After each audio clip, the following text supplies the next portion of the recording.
अयोध्या से मैं तपस्वी छावनी पीठाधीश्वर जगत गुरु परमहंस आचार्य मैं खुली उनको चेतावनी देता हूं शास्त्रार्थ के लिए चैलेंज कि यह तो आप आ जाइए, मुझे बुला लीजिए।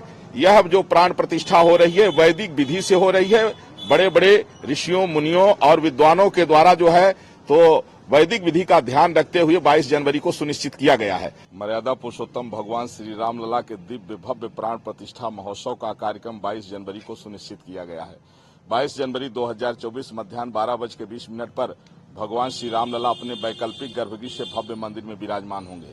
उसको लेकर के जो प्राण प्रतिष्ठा का महोत्सव होता है वो पहले से ही शुरू हो जाता है और हम लोग अयोध्यावासी साधु संत हैं और यह राम नगरी का राम घाट है और श्री तपस्वी जी की छावनी है जो संतों की सबसे पुरानी छावनी है। तो इसलिए रामलला महोत्सव राम घाट से शुरू हो गया, जहां से भगवान श्री राम खेलते थे, जहां भगवान श्री राम स्नान करते थे, जहां से भगवान श्री राम की स्मृतियां जुड़ी हैं।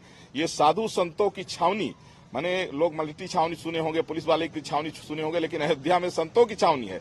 इसलिए सबसे पुरानी संतों की छावनी होने के नाते हम लोगों ने दीपोत्सव शुरू कर दिया, वेद पाठ शुरू कर दिया है, रामायण का जो है तो वाल्मीकि रामायण का पाठ शुरू कर दिया है, भजन कीर्तन, इस तरह से जो है एक उत्साह जो है, जो एक इतनी बड़ी खुशी एक 500 वर्षों के संघर्ष के बाद में जो प्राप्त हो रहा है, ये सभी सनातनियों के लिए इससे बड़ी खुशी और कुछ नहीं हो सकती है।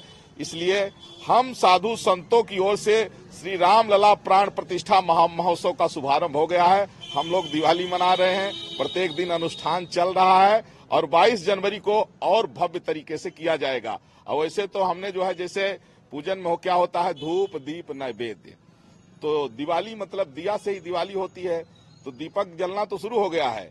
और प्राण प्रतिष्ठा के लिए एक इतना बड़ा दीपक मैंने बनवाया है जो विश्व में आज तक न कोई बनवा पाया है न भविष्य में कोई बनवा पाएगा। 300 फीट का दीपक, उसको भी जो है नवमी तिथि 19 जनवरी को सायं 6 बजे प्रज्वलित किया जाएगा। जिस तरीके से प्राण प्रतिष्ठा की तारीख नजदीक आ रही है, विवाद अपोजिशन पार्टी लगातार कर रही है कि प्राण प्रतिष्ठा एक अधूरे मंदिर में किया जा रहा है। पवन खेड़ा है कांग्रेस के नेता, उन्होंने कहा है कि चारों शंकराचार्य इस बात के खिलाफ है कि अधूरे मंदिर में प्राण प्रतिष्ठा की जा रही है और अगर ये धार्मिक नहीं है तो ये पूरी तरह से पॉलिटिकल एक इवेंट है। देखिए, जिनको शास्त्रों का ज्ञान नहीं है उनको तो मैं नहीं कह सकता हूं, लेकिन जिनको शास्त्रों का थोड़ा बहुत ज्ञान हो, अयोध्या से मैं तपस्वी छावनी पीठाधीश्वर जगत गुरु परमहंस आचार्य मैं खुली उनको चेतावनी देता हूं शास्त्रार्थ के लिए चैलेंज कि यह तो आप आ जाइए, मुझे बुला लीजिए। यह जो प्राण प्रतिष्ठा हो रही है वैदिक विधि से हो रही है, बड़े बड़े ऋषियों मुनियों और विद्वानों के द्वारा जो है तो वैदिक विधि का ध्यान रखते हुए 22 जनवरी को सुनिश्चित किया गया है। अगर किसी को शंका है तो वो शास्त्रार्थ कर सकते हैं। हाँ, अगर किसी खुन्नस बस या मान लीजिए कहीं से राजनीति से प्रेरित होकर के कोई बयान दे रहे हैं तो वो अलग बात है, लेकिन यहाँ जो कुछ भी हो रहा है सब शास्त्र सम्मत है।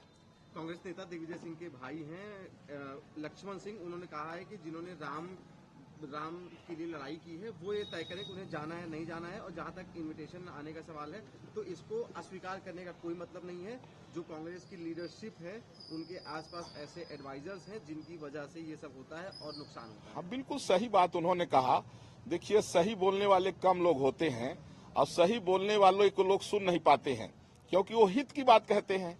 अब भगवान श्री राम भाई भाजपा का विरोध करते करते लोग जो है तो राष्ट्र का विरोध करने लग गए, अब राम के विरोध पर उतर गए हैं। ये तो विनाश काले विपरीत बुद्धि की बात है ना कि जब आदमी कहते हैं जब नाश मनुष्य पर छाता है तो पहले विवेक मर जाता है। वही स्थिति कांग्रेस के शीर्ष नेतृत्व की हो रही है, इंडिया गठबंधन की हो रही है।